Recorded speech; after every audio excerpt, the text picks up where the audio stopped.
Everybody, just when I think I no longer have to do a video on Donald Trump, at least for a few hours, about his pathology, what does the man somewhat selfishly decide to do? That's right.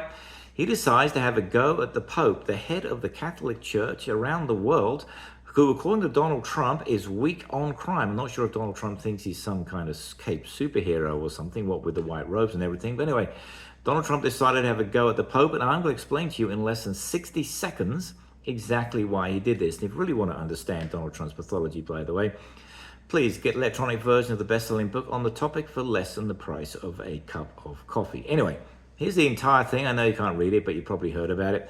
Donald Trump's attacking the Pope. Well, why not? He's attacking him because he's weak on crime. Who knows why? And of course, mostly he's having a go at the Pope because the Pope's not supporting him when it comes to the war in Iran. And I'll explain to you right now why Donald Trump is doing this. I'm going to put it up and you can see here. Donald Trump has predictable responses to any type of criticism or even praise. In this case, when he gets public criticism from a lower status person or someone like the Pope, who Donald Trump may or may not believe is high level or same level as himself, he does suffer, you've heard me say this before, narcissistic injury. In other words, he feels his dominance is threatened and he has an immediate disproportionate response. And you can see here, pretty much everything that he said about the Pope is reflected in what I predict. Insults, name-calling, projection. They're weak, they're stupid. In other words, what Donald Trump knows he truly is.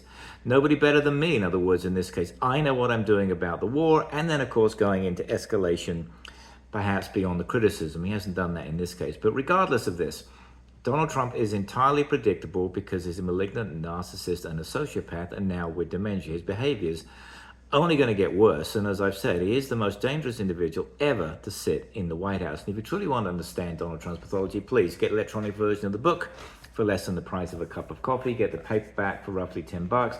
I think it's a bit easier because of all the references at the back. But if you don't want to wade through 200 pages, hey, get the abbreviated version. It just came out. It's only 60 odd pages.